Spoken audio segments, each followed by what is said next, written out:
Okay, welcome to our second podcast. Yay! Yay. So today we're talking about hair. Yeah, flip it. Flip We it. all got it. We all got it. Well, the three of us got it. Not everybody in the world has it. Let's be That's true. conscious. Mm. Let's really think about Yes. it. Yes, yes. Okay, so let's just start off simple. What's your experience with hair growing up? Like, we're all in our 20s in the last couple of decades. What's it been like with your hair? What's your journey? And then what is your connection with your hair now? Current day Shreya, current day T, current day Rose. What's the connection? Okay. So I had lovely hair when I was younger. I'm not gonna lie. It was the best. It was thick, it was luscious, it was healthy, it was super long because that was the beauty standard back then, or at least in my family. So it was really long. I loved my hair. I didn't love my hair though, which is why I'm saying that I always found faults in my hair. Oh, it's too frizzy. It's like this. Oh, it hurts when I do this particular hairstyle. Now that I think back, all I can say is if I had that hair now, if only. So, Mm, yeah. I had a very smooth relationship with my hair when I was younger because I didn't do much with it. I still don't do much with it. I would just wash my hair, braid it, braid it again, wash my hair, try to leave it open, get criticized for leaving it open, then braid it again, and then repeat. Different types of braids sometimes, but usually just a normal braid that you do. Or try a French braid or a Dutch braid on and off. Taking care of it wasn't difficult at all. It was super easy. Didn't have much of a routine. Just, okay, we're not getting into that, but just relationship. Yeah, it was easy. It was easy. It was not conscious. Yeah, I loved it. Now it's difficult because I have hair fall, hair loss, damaged hair, and it's taken me a while to come to terms with it, saying that, okay, that was then, this is now. Probably not mhm. going to be what, if 10 years from now, it's not going to be what I have now. So I might as well just do what I can with what I have. So, that's sad. Anyway. It's not sad, it's just true. Like, it is, Yeah. well, I guess it can be sad and true. But Yeah. I feel like my relationship with my hair is the opposite of yours. So, like, Mm. my mom is a braider. So she has her own salon and everything. She's always braided our hair. Like, it was basically, I have a bunch of sisters. So of all my sisters, me and my sister Ami, we have the thickest hair and the most quote unquote difficult hair to deal with. So growing up, that's always what I heard. Like, my hair is so difficult. I have such a big head.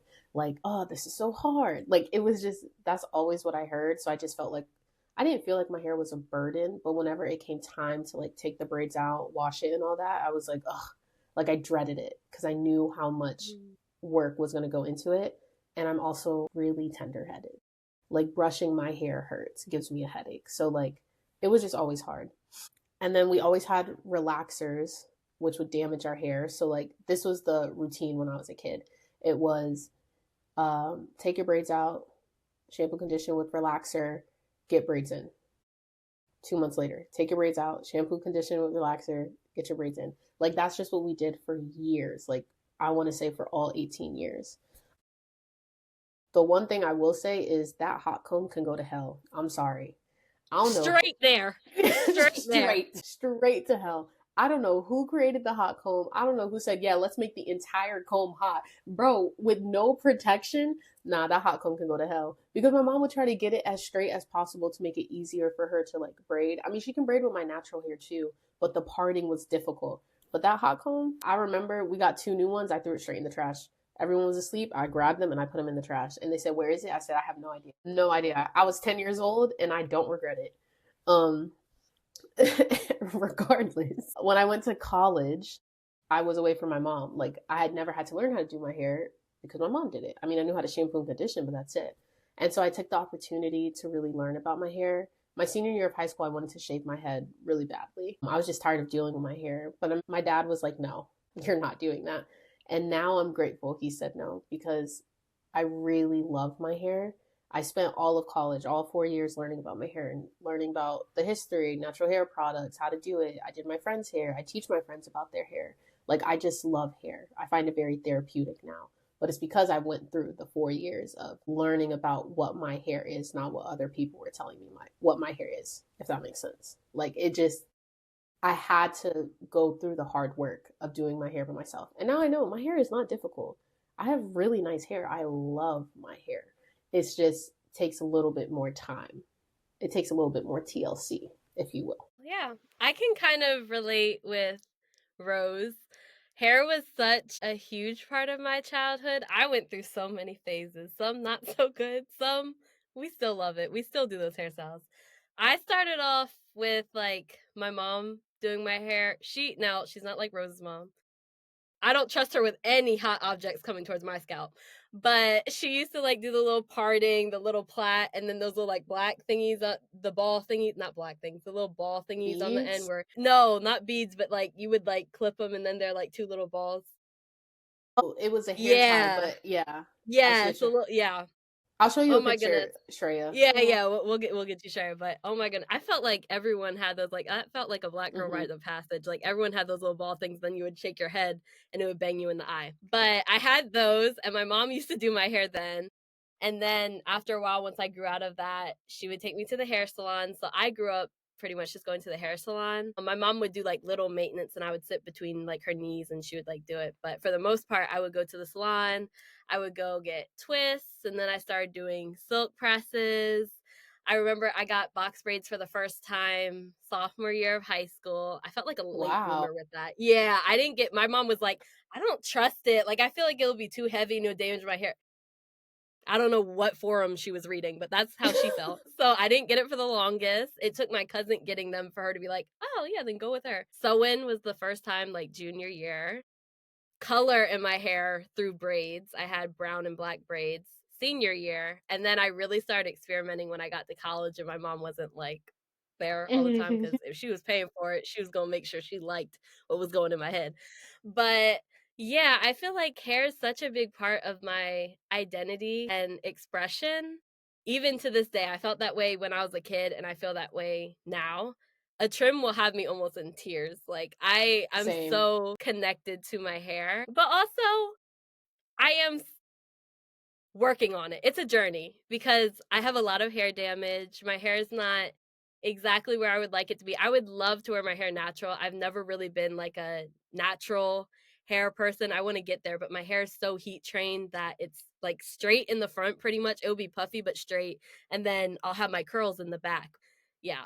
So hair is like it's empowering, confusing, saddening sometimes, but I love it, and I love it here. Really, I really wouldn't trade my hair for anything else because I just I love how I look and I love how I feel. But also, if my hair looks a mess, I feel a mess as well. But yeah. Oh my God, amen to that. If my hair is not done, then the world is ending. Like, and it doesn't even have to be done perfectly. Like, if I didn't take care of my hair, like if it's not shampooed, conditioned, deep conditioned, like I put it up or I braided it back, whatever. If I just didn't take care of it, the world is ending. Yeah, I'm not going out. I'm not taking pictures. Don't even ask me to do small favors. No, my hair's a mess. I'm sorry. I can't.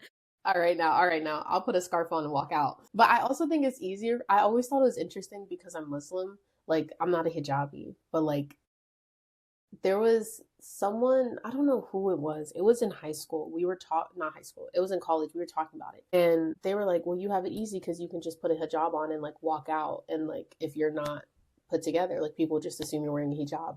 I was like, that's not really how the hijab works. Like, I can't just like pick and choose when to wear it. Like, obviously, there are situations where I wear the hijab, like praying, reading the Quran in a mosque, like, of course. But like, I always find it interesting if I ever do choose to be a hijabi, like what my connection with my hair would become. Because Mm, at that point, it's wrapped up, it's covered up. Like, obviously, I'm still taking care of it, but like, it's not necessarily like my hair is gray and twist. I love my hair. I love my gray hair. It's going to be gray forever. Like, I literally couldn't imagine not having gray hair. But then if I'm hijabi, it's like, it becomes the question of like, am I doing my hair for other people or for me? And I do think I'm mm, doing my hair for me. I do think I'm doing it for me, but also like we just said, like if our hair is not done, if we didn't take care of it, it's the end of the world. So like, yeah. who is it? But it's just it made me think of that because if my hair is not done and I wear a scarf, I'm like, I can pray with it. I have a scarf on. I covered my head. Like in a hijabi, but I'm wearing it because my hair's not done, not for religious reasons. So Yeah. it depends. But that goes into culture because I do want to know a little bit more about y'all's culture and the way the role that that has played in your hair, especially you, Shreya, because like me and T are black. Like I'm African, she's African American. Like it work. Like there's similarities, but you're different. I want to know more. Indian culture, what was that like? Indian culture, there's no, well, let me start off by saying that there's no one single type of Indian culture. It's very different based on your region and your community, and also your life experience, who you're around, the people you're around, who are your major influencers. In my life, because I was an only child in a family surrounded by people at least 2 decades older than me, it was people who were much older. So their sensibilities were transferred to me when it came to hair. Mm. Like my dad wouldn't like it if I leave my hair open. Early on, now I don't think he cares, which confuses me because I'm like, okay. My grandmother doesn't like it even now when you leave your hair open. So when it comes to styling, there are limited options. Growing up, I always thought having my hair tied up is neater than having it open. So and because it was so thick, I had difficulty leaving it open as well because I would really sweat. Like my neck would be covered in sweat, my head would get really wet. So styling wasn't exactly something that I was comfortable doing. Indian culture values, at least my culture valued thick hair a lot.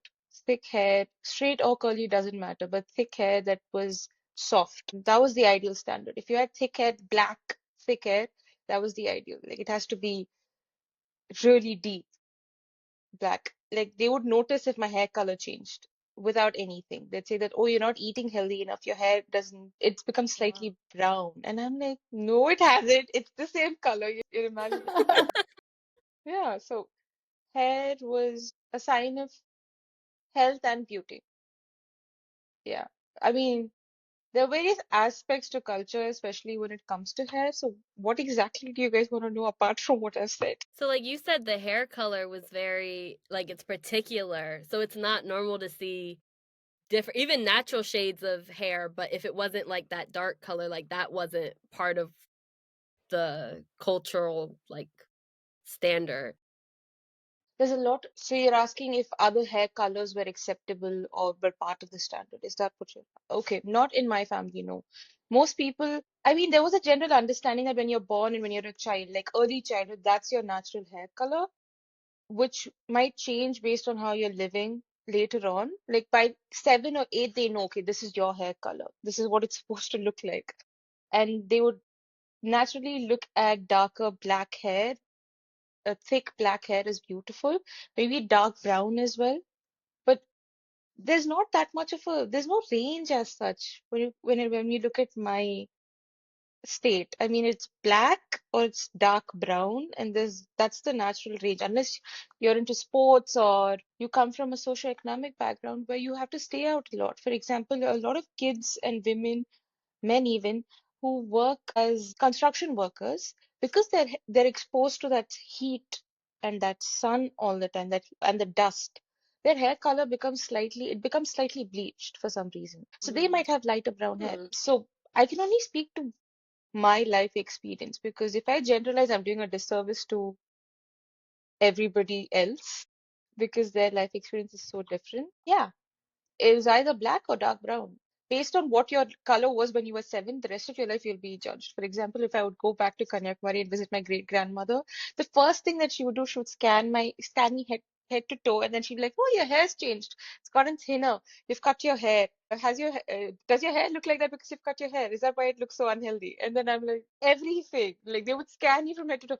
They just it's creepy, but at the same time, it's a ritual now. You go there, you say hello, party, and then party means grandmother, and hello, party, and then she'll scan you from head to toe, and then she's like, oh, you've gained weight, you've lost weight, your skin, you have discoloration here, your hair is looking weird, your eyes have gotten smaller, and I don't think it's a sign of criticism per se. They're just noting all of this. And then however long you're there, they'll give you, like, I remember when she noticed my hair had gotten really thin, she's like, your hair is looking very unhealthy, and then she'll do and then she'd walk away. And then over the next few weeks, she would give me a food that was supposed to strengthen my hair. She would oil my hair, or she'd give my mother oil saying that you Mm, should oil her hair.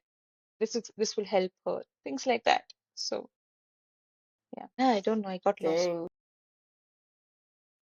No, it makes sense because in Senegalese culture, I don't want to speak for all Africans, but I barely want to speak for all Senegalese because, again, same thing. It'd be a disservice. We have similar things in the sense of like, if I show up, I haven't seen my extended family since like a year or two. I show up, it's always like, oh, you look like this, oh, you look like that. But they never really mention hair. Like, it's always like weight or, uh, well, it's usually just weight. Like, maybe like skin tone, like, I don't know, like it's not hair isn't mentioned. Like they just kind of look, they make a comment, and it's really offhanded comments. Like it's just random. It's like, "Hey, what's up? How are you?" We're in the middle of a conversation. They'll be like, "Oh, you look like you lost some weight. You look like you gained some weight," and then just keep going. But hair isn't necessarily like talked about. I know historically speaking, when I was doing my research on hair a long time ago. From what I can remember, in some African cultures, hair was a symbol, like a sign of status, like the type of hair that you wore, the type of style that you wore. But Mm. again, like that's from research I did like a couple years ago. I asked my parents yesterday about it. I was like, what does hair represent in Senegal? And they were like, I really don't know. And what's crazy is the first thing my mom said is like, you cover your head because Senegal is 96% Muslim. Most people I Mm. see in Senegal aren't hijabi. I would say it's like maybe 50-50. But that's the first thing she said. And then after that, it was just like, I don't know. Like, you just get your hair done. You braid it, you comb it, you whatever. So I think when it comes to this topic, that's when the American aspect of my culture comes in because my hair, I think I'm more connected to that American side, like the Eurocentric beauty standards and what looks professional. Like, it's always we're always told that these are Eurocentric beauty standards. And they're telling us that our hair isn't beautiful or our hair isn't proper. And then at the end of the day, we're not meant to fit those standards because we're not Eurocentric. We're African or African descendants. So I think a lot of time those societal standards are the only influence. I wouldn't say they positively or negatively influence me anymore. Like I kind of just acknowledge that they're there and do what I want at the end of the day. But like when it comes to Senegalese culture, I don't really know. Like I don't remember. I can't even recall being in Senegal and something being told about my hair. Like I know my sister went and got her hair done in Senegal. I would never. I'm tender-headed like I said. I'm very particular about who puts their hands on my hair. But I don't know. I think that's something I'd like to know a little bit more about though, for sure. But the American aspect of hair, bro, I can go for years. But you tell me your experience with it, T, first, because I do want to know, just generationally speaking as well, like how that Eurocentric beauty standard put on Black people has affected generations of African Americans. Yeah, I would say there's so many cultural ties to hair and the Black community. Again, my experience, not addressing all, because I'm just one voice in my own experience. I really grew up with a lot of hair salon and like barber culture. I think is something they're like Mm-hmm. cultural like meeting spaces. They hold a lot of like just warmth within the community because I just think it's like a common place. People come together, they fellowship, they get their hair done, they're making themselves beautiful. I just think that that has been something that has grown. Okay. I think that's just something that I've grown up with and just been around a lot, and I appreciate those spaces. And when I think about Black hair, I think it has so much influence on culture, even outside of our own. And I think going into the idea of like the pressures that society puts on it and perceptions and how they view our hair, I think it's just always interesting to see how it's perceived a certain way when you have us doing it, whether that's the baby hairs, whether you have us doing braids. But then when another identity group does it, it's perceived in a different way. So I just think that's always something where you have like arguments about how people feel like cultural appropriation, things like that. But I think it's so tied in with our expression, our identity, our community. Hair is such a big anchor within all of that. And I think as a community, one thing that we have to work on a little bit is the perception that straightened hair is what you wear for like special occasions, and when it's like more natural, that's seen as, oh, are you gonna like do something? Like I've even had occasions where like I have like maybe natural hair, whether it's twists or I just have a puff on top of my head. My dad's like, are you gonna do something, like we're going to X, Y, and Z? And it's like, no, I'm gonna wear my natural hair, you know what I mean? But I think that is a perception within the community. Not everyone, of course, but I think that's just societal engineering that kind of teaches us to like not love our curls and not love our natural froze and our puffs. And yeah, that there's so many ties within the community. And I love just being able to open up certain apps like TikTok or Instagram and just seeing all these hairstyles and, well, this is how you care for your B hair, 4A hair. I don't know what I have because I have straight in the front, curly in the back, but I just love it. I feel like it's such a strong community. I do want to touch on what you said about like the idea of having straight hair for something special. Mm-hmm. I have only had weave in my hair one time. One time. It was, I think, junior or senior year. I can't remember. I believe senior year. I was depressed and anxious, and I was going through so much. I did not care. I let my mom do whatever she wanted to my hair. And my sister, I think, was getting weave on, like a sew-in, I think. So I was like, Mm-hmm. whatever, I'll do it.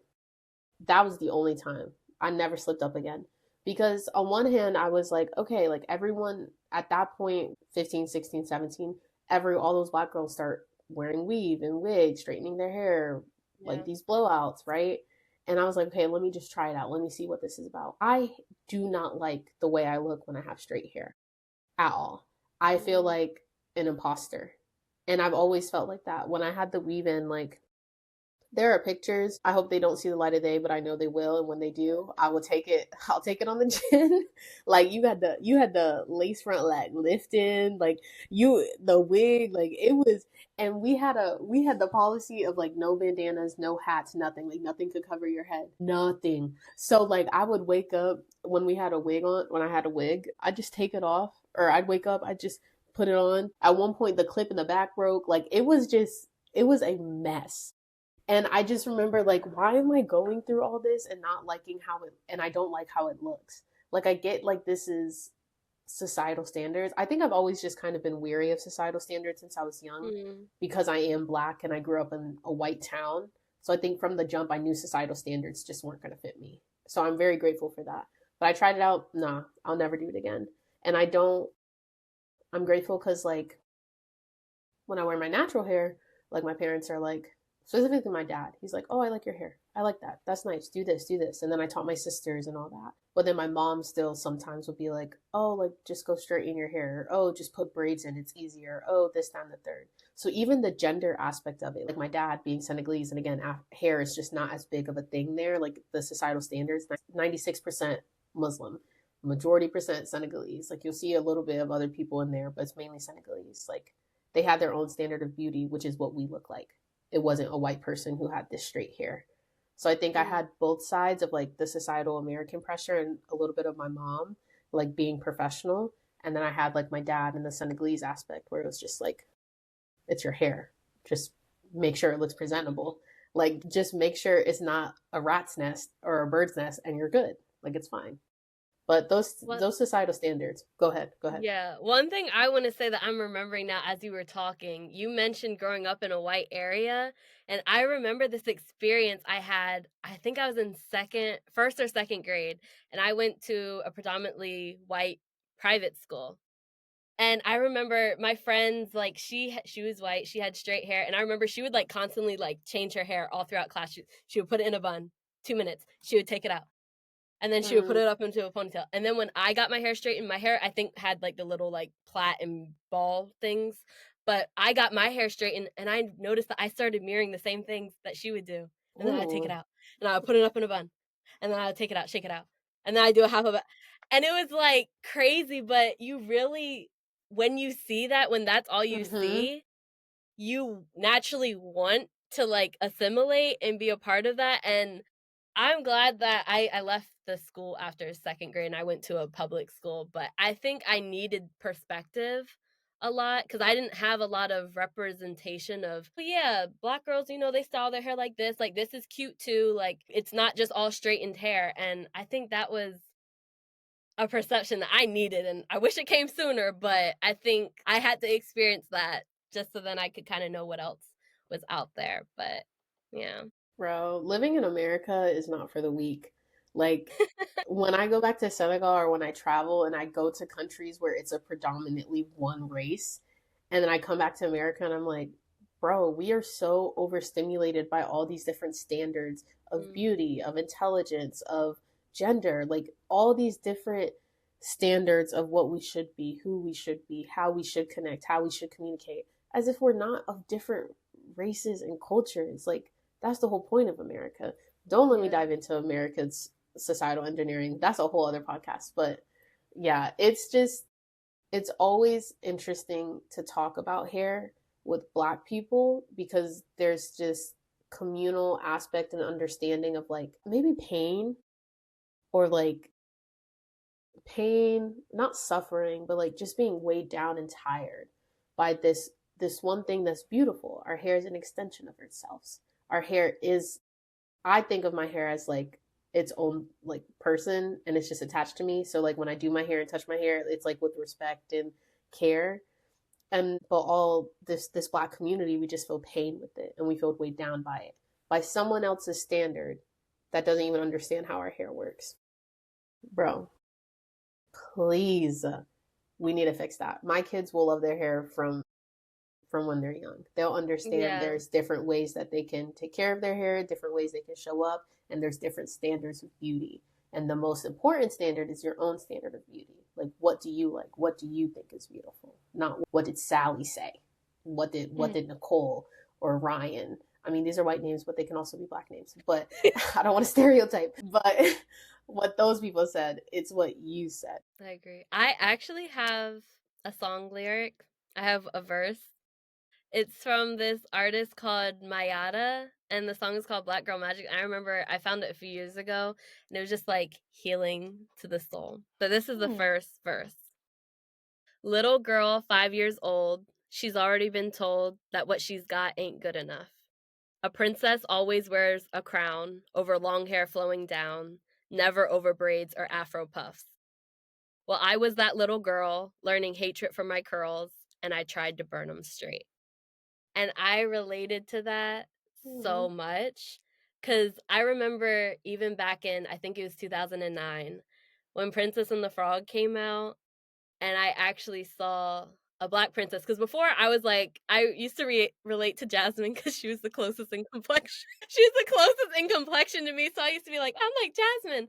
But when Princess Tiana came out, it was like a whole thing. I remember my family got together. It was my grandmother, my aunt, my mom, me, my cousin, and me and my cousin, we had the action figures, we had the diaries, we had the little costumes, and we would just like watch Princess and the Frog and see her hair. I think it was supposed to be kind of like curly afro, the 2D Yeah. animation, they did their best.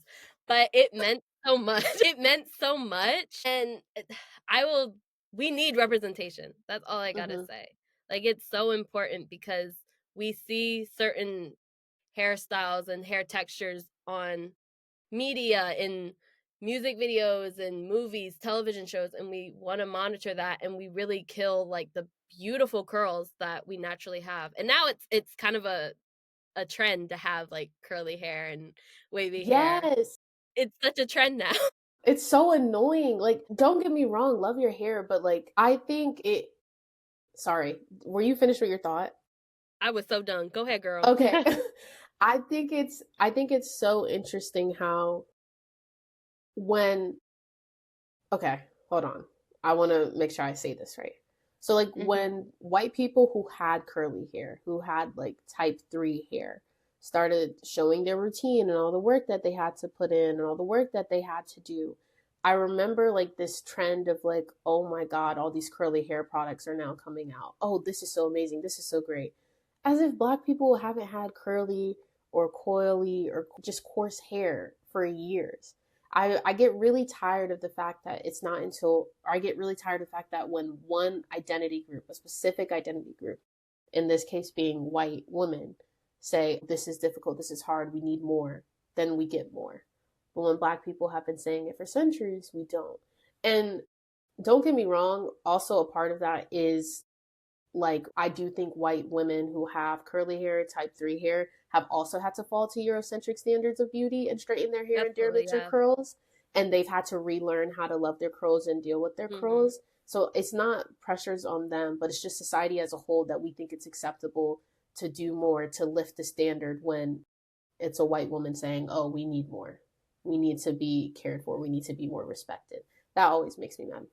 The second thing I wanted to say when you were talking about representation, I really, really love Encanto because Encanto is the first movie that represents every type of hair, like from type 1 hair to type 4 hair.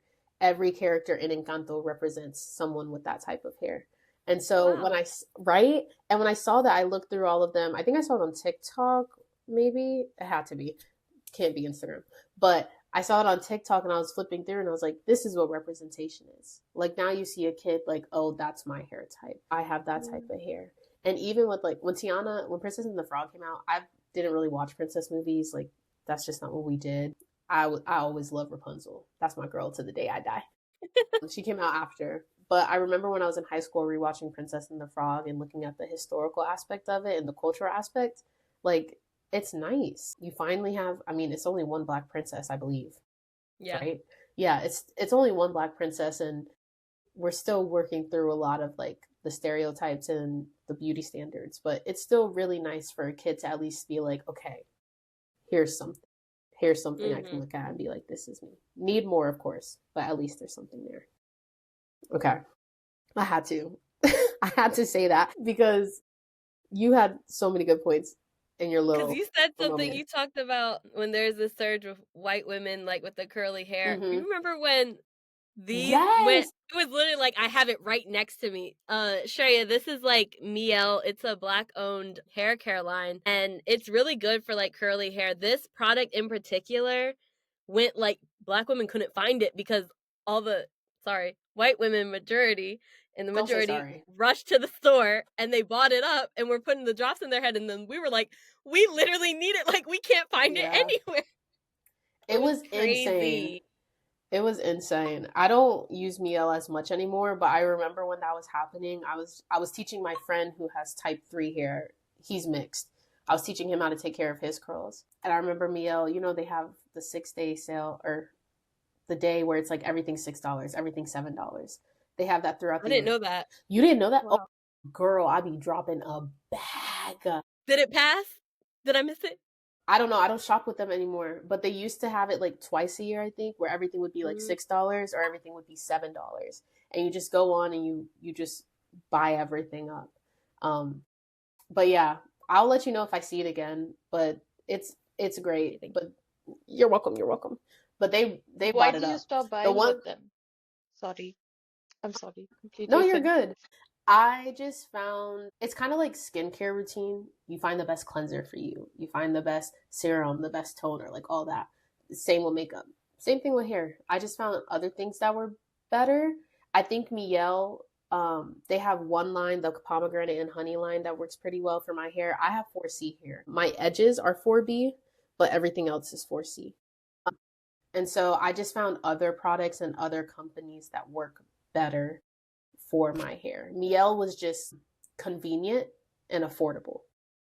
But then once I started like having enough money to experiment more, then I was able to get other things that work better. No shade to Miel. I know they're going through a lot right now with their lawsuit and everything, but I've always had great experiences with Miel. Yeah, people started losing their hair from it. And this is like what? Put them drops in my head. I have no problem. It works for me. That's all. It works for me. And I think they sold the company to a white person like 2 or 3 years ago. Don't tell me that. I don't want to be. Let me look it up. Okay, hold on. Let me just look it up. And that's because I did. Because she had that cute little commercial where she was like, "Made for you." Mm-hmm. I was like, dang, she's speaking to me. Yeah, she sold the company in she sold the company in 2023 to P&G. I think that's the dandruff shampoo company. Hold on. That's not terrible for me. I'll be. It could be worse. Let me see the owner of P&G. Yeah, it's a John R. Moeller. That's the owner of P&G, a white man. Anyway, I think it's interesting she sells the company and then what, a year, 2 years, well, I guess a year later, almost 2 years later, all these lawsuits and all these issues start coming up after Mm. she said she sold up from what I just read. She was selling up to P&G to deal with the demand. So, I don't know. Interesting. Anyway, that's a good segue into our hair care routine, but I do have a question for Shreya. You wanted to talk a little bit about hair color at a certain point. I mean, coloring your hair was not traditionally or societally looked as a good practice because it damages your hair. You're adding chemicals to it. It does not look natural. There's this obsession with being natural in India, at least for a particular generation of Indians. Natural hair is the best hair. So you don't do anything to your hair. The only caveat to that is if you have curly hair, then straightened hair is the best hair for some. Mm, But natural hair is the best way to go, even with, yeah. Like my mother has really curly hair, and she started coloring her hair early on because she started prematurely graying by her mid-20s. Nobody liked Mm. it. That's changed now, though. my mom's been gray since she was like 19. She's 50. I would say she's 75% gray right now. No, but it's the opposite. Like, for example, when she was doing it in her early 30s, people were like, you're adding so many chemicals to your hair, you shouldn't be doing this. There was this entire aversion to going to the salon. Like, people, when you go to the salon, they're like, you're just spending. It was seen as frivolous by some. Now it's encouraged. There's that shift now. Now, oh, you look unkempt. Why don't you go to the salon and do something about your hair? Oh, your grays are Unkept is showing. Why don't crazy. so yeah.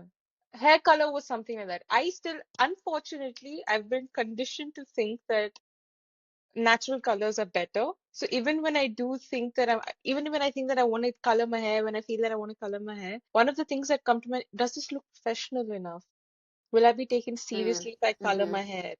Will this hamper me professionally? These are thoughts that come to my head. People are more open about using different hair colors, apart from the shade of dark black to dark brown. But yeah, there's this conditioning that it's wild. I have that in my family, like personally, my parents. It took my mom a long time to like light color my hair. Like I was a senior in high school. And even to this day, like you see, I have like color. It's only like color 30. It's like a natural color. Mm, And she yeah. doesn't even like that reddish color. I really want it, but she won't. She's like, no, I don't like that. And I've noticed that my parents, they both prefer natural. Like even when it comes to like weaves, my mom's like, get it in a length where it's believable to yours. I'm like, if I'm getting something sewed into my head, I'm gonna have inches, you know what I mean? If not, I'll just wear it natural. But yeah, there is like, I don't know if it's like a generational thing. It might be, or maybe it's just my parents, but they really don't like colors, especially not a natural hair color. Oh, I don't even shape my lips to ask my mom, oh, could I get blue? Could I get green? No, I don't even do that. I don't even know if I want it for real because I think I am conditioned to prefer like the more natural hair colors. But yeah, it's interesting. I Yeah. think it's a generational thing because my parents, especially like, I'm saying especially my dad because my mom doesn't share her. My mom will share an opinion she has, but I don't remember her saying too much about like natural. My dad prefers natural, like natural everything. And I do think it's a generational thing. Like my sister Umu, she does like fake glasses, and my dad will always joke, like, are you gonna fly away? Like I'm just gonna he's like in the middle of the night, I'm gonna come and rub all the lashes off. It's like it's a joke and it's funny, but I think it's a generational thing to prefer more like natural things. Because even my mom, like thinking about it, she didn't really want us to have color. I think it was her and my dad. Like they didn't really want us to dye our hair. I dyed my hair for the first time my sophomore year of college. It was supposed to be purple. It turned out red. And I never did it again because I was already 2 years into my hair care journey. It made my hair so brittle and dry. I was like, no. And then as y'all know, I dyed my hair again this year. I dyed it gray. And so, like, even then, I don't even know if I'll go back to the salon to dye it gray. I think I might just use wax dye and just have to consistently do it because it's just it's just safer that way for my curls, and I get the look that I want. Mm-hmm. But yeah, I think it's a generational thing because Yeah. I've they don't care now like with my hair color, but they're also like don't do any like you don't need to be out here with green hair. Like do something believable. Like even like my gray hair is technically natural. Like no one's gonna believe a 24-year-old has gray hair yet. Like, but it's still natural, you know? Mm-hmm. And I And love you it. look good. You look good. It You does look Does it? real suit good. you. Gray suits you so well. Stop. I can't. I can only take one compliment a day. One compliment a day, guys. Okay, fine. Okay. No, but Anyway, I was okay. Oh, go sorry. ahead. Go ahead. No, I was also thinking that I don't know about the United States, but in India, I think they associate vibrant colors with let's say some kind of lifestyle, a lifestyle that they think is Mm, not particularly modern or appropriate, like a club going, partying, smoking, occasionally recreational drug using individual mm, who doesn't Mm-hmm. really who is out of control in some way. Like basically things that you wouldn't do if you were a responsible adult or teenager or I think there's that image that they have in their head when they see someone with color in their hair, which I I don't think think that's is the same accurate. here. I don't think that's accurate at all, but it is what they see. Mm. I think it's like historically speaking, like the 60s, 70s, a little into the 80s with like anti-war and what is it? Woodlock? Not Woodlock. What was that festival? Woodstock. Woodstock. Woodstock? Woodstock. Yes, Okay. Woodstock and like the drugs and the hippies and the vans and like I think Yeah. that really damaged the idea of like being quote unquote free, doing your hair the color you want, going out, liking bright, vibrant colors. I think that really like societally engineered us to think stay away from colors if you don't want to be considered a rebel or difficult. But that's just a theory. I haven't really done my patient on it. But if I were, I feel like that would be my hypothesis. That would apply to this part of the country, this part of the world. I don't understand why. Because if you had to look at the hippie movement in India, it was mostly people wearing headbands in the late 60s, early 70s, headbands and flowy skirts, doing Hari Om Hari, high on marijuana. That's the kind of image that they had. I don't know. I don't know about Do you that. think That dwindled. So I have to do more do research. you Sorry. think sorry, do you think colonization might have influenced it too? Like being colonized for so long by the British with Western culture and Western ideals similar to American, do you think that might have influenced the perception? I think that colonialism did play a role in beauty standards. That I'm not going to deny. It also brought in a Victorian sense of morality and modesty. For example, you could see that in clothes. Earlier, you mm, would find women who didn't wear blouses under their saris because it's just something that they didn't do. But then with the Victorian standard came the fact that women who didn't wear blouses or wore certain kind of blouses were considered immoral or loose or it was not considered decent. This didn't permeate to every section of society or every region.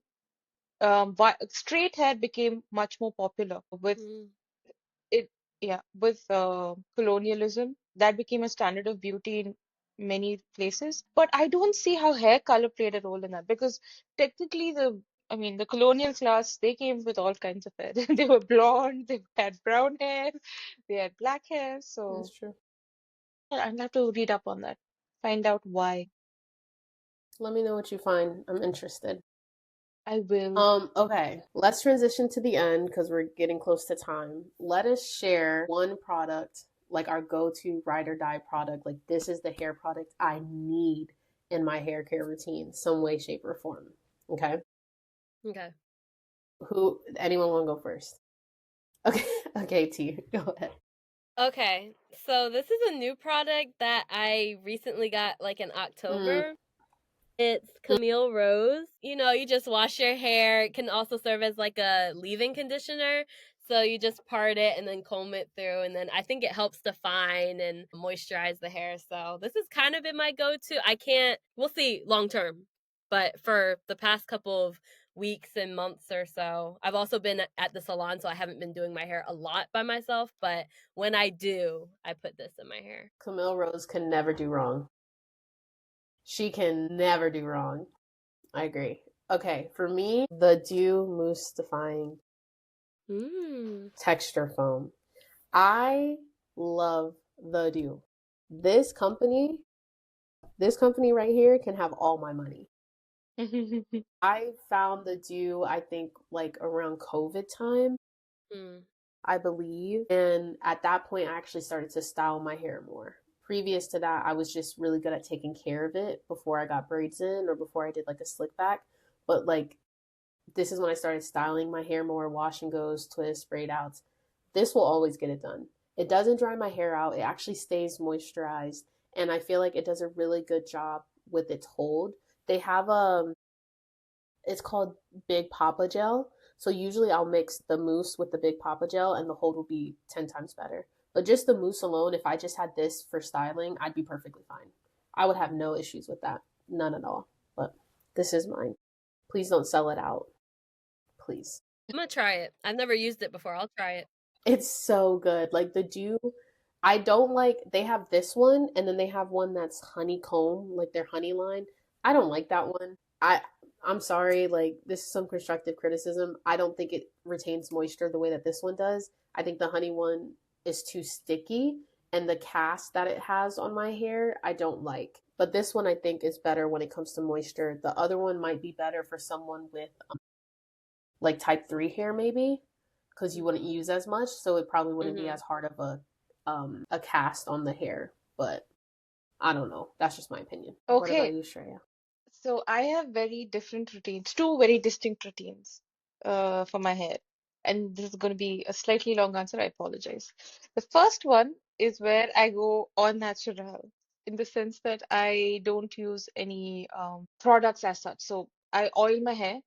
So if there's one thing that I always go by, I oil my hair before I take a wash my hair because I don't know if this is scientifically proven, but then my head heats up a lot. So when you touch my hair, it's really Mm-hmm. hot. I feel an oil bath helps me bring that down. A hot oil bath. So I heat my oil, I put in a bit of herbs in there, and then I rub it onto my scalp, and then I wash my hair. I I feel that that brings down my body heat. So I do that. And then I use chickpea flour to wash my hair. I've never heard of chickpea flour. It's besan. You can use besan. I don't get hibiscus here because you could use hibiscus leaves. You can make a paste out of it. You can use different types of lentils, make a paste out of it. They're supposed to be conditioners, natural conditioners. So do it at home. I used to do it back at home. I can't do that here, so I just use besan sometimes after I oil my hair. And I use that, and then I come out and I use one particular kind of conditioner. It's called Live On. It's an Indian thing. I have it there. It's sitting right there. I'll have to move all the way there to get it, but it's there. There's live on, and yeah, so that's the conditioner. The other one is when I'm trying to discover my curly hair pattern, not curly, wavy hair pattern. And for that, I shampoo my hair and I use what's that called? Curly tails. That's about it. We're back. So I have my products now. This one is something that I always use because I have really dry hair. And even if I use oil, it stays dry. So I take a tiny drop of this and then I basically spread it on my wet hair. And this, when I'm trying to just leave my natural curls. I mean, I don't have very curly hair at all, but because my mother has really curly hair, I think I have retained some of that or inherited some of that. So I use this. It's nice. My hair doesn't fall when I use that. Yes. I know what you're Sorry, I talking said about now. curly tails, it's curly talk, curl talk, not your mother's, not your mother's. Yeah, it's nice. I was like, what is she saying? Sorry, not your mother's No, I curl know what you're talks saying. leave-in conditioner. I use that. I've never used them, but I have heard good things. So maybe one day we'll It's see. a hit or a miss, but this works for me. I try to stick with when they say like curly. I try not to use it too much because my hair is coily. I had to learn Mm. that a really, really long into my journey.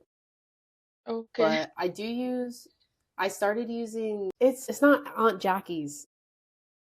I think it's an Aunt something. It's like a bottle like this, and they have a curl cream. I used it once. I liked it, but I also only used it for like 2 days, so I don't know what the hold is like.